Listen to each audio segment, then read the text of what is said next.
This year, the Philippines and Indonesia celebrate 75 years of formal diplomatic relations. In September, Prabowo visited Ferdinand Marcos Jr. in Manila to discuss bolstering their ties.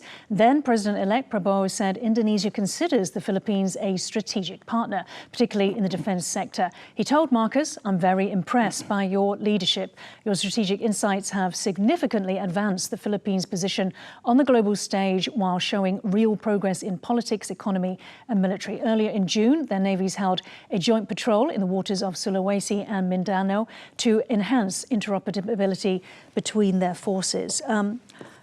Michael, how closely do you expect the Philippines and Indonesia to continue to work together in this respect? I mean, it sounds like, with him saying, "I really respect your leadership, Marcos. You've carved out a position on the global stage." Is that something that he wants for Indonesia? I think so. And remember, as he rises on the global stage, he also rises on the domestic stage. So he's playing to both audiences. And Aaron, how significant do you think it is? I mean, we obviously heard of the Philippines. Vietnam has been vocal at some points as well, though not as much. And then now we have a new leader for for Indonesia, and we have seen, publicity given to the incidents after Prabowo's inauguration. Do you see it as another ASEAN member being drawn in to the clashes in the South China Sea? Right. So I think what Indonesia could do now is to align with the Philippines, push for the fast tracking of the code of conduct in the South China Sea. So I think this could be an incentive for Indonesia to support the Philippines more, and also Vietnam, in finally expediting the COC process. But the thing that's standing in the way of that progressing is China, isn't it? It's not the Philippines. Yeah. So, but if you have a collective voice, that sticks together and tries to hammer out a consensus, I think it could be much faster, more powerful than just one country going it alone. Michael, do you agree with that? I mean, you said at the beginning of the show, it doesn't matter what the Philippines does, Vietnam does, China has its program, it will just continue doing that. But do you so agree with Aaron that actually coming together as a coalition might actually move the needle? I'm quite pessimistic. I mean, it's not just the South China Sea we're looking at. Last week, Palau was complaining about China pressure on it. It swallowed 12% of Bhutan. It's all around China's periphery. And so in order for there to really be action, one of the major powers would have to come in to back it, like Japan or the US. With Indonesia, they look at China, but they also have one eye on the US and also Australia, which is very important to them. And I think the Aussies have underestimated how soon China's going to be arriving on their doorstep. So until they bring in one of the major powers, they're going to struggle to get anything done.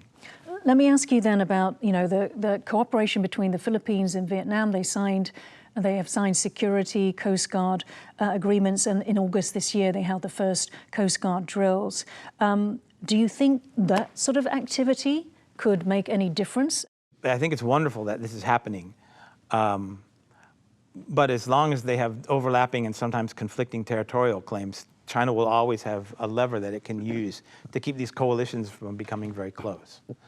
So, and everyone has to cooperate, and we've already seen how Malaysia has been reluctant to jump in here with the other countries that are pushing back against China. And so how do you see Indonesia? Do you see that it is much more willing than Malaysia to do I think so too, and I think inevitably, as it stays economically close to China, it will move strategically and diplomatically closer to the United States as to balance this. Because Indonesia? Indonesia. It's the inevitable result of Chinese pressure, I think.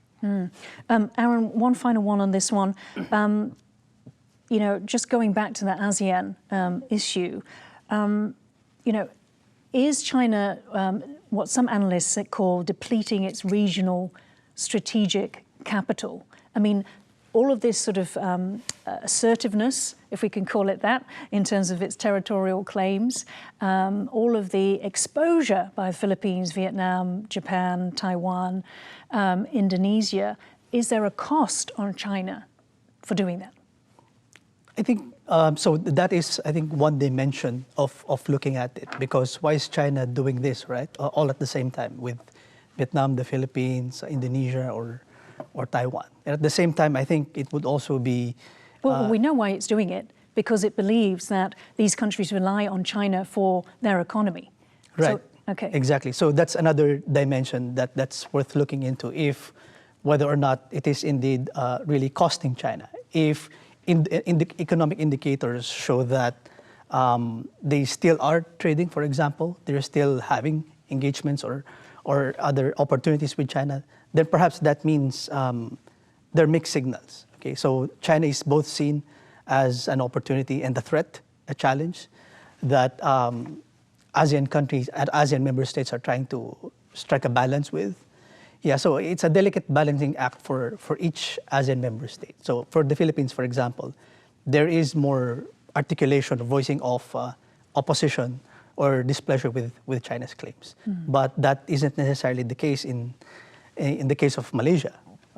There are different national interests for the claimants. So do you believe that the more claimants that do step forward, do stand up to China, that there would be a cost, that they would impose that cost on China? You know, do the numbers become a force multiplier? Yeah, they can. Yeah, like I said, in the code of conduct, because geographically speaking, for example, the Natunas, they are far from the Paracel Islands, and these islands are also far from Scarborough Shoal and the Second Thomas Shoal.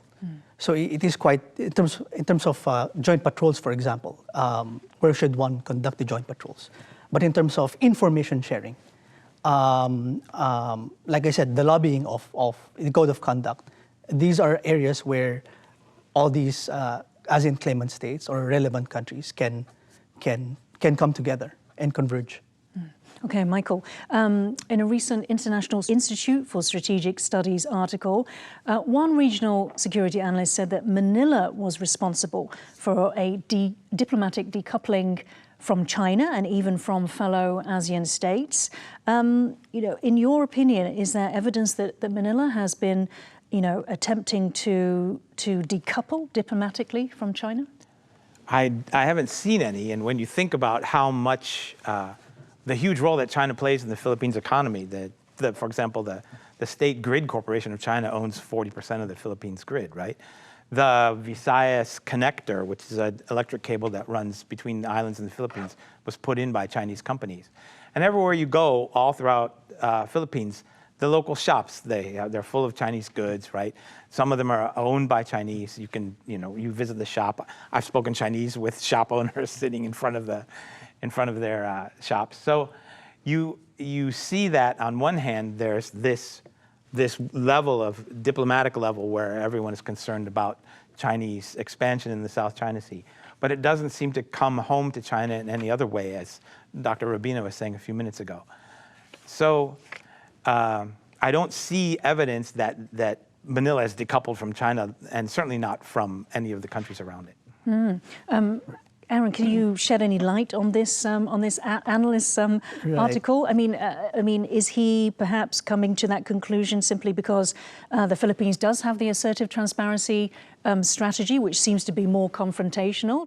Right. I think it's important to note that the Philippines, recently entered into a provisional agreement with China in Second Thomas Shoal, and that is a product of the 9th bilateral consultation mechanism.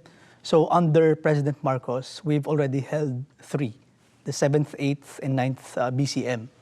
So there is, diplomacy is still works. Yeah, okay? It's ongoing. Is ongoing.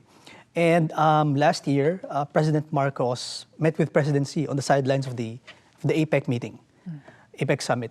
And also last year, our Foreign Affairs Secretary spoke to Wang Yi on the phone. So diplomatically, both sides continue to talk.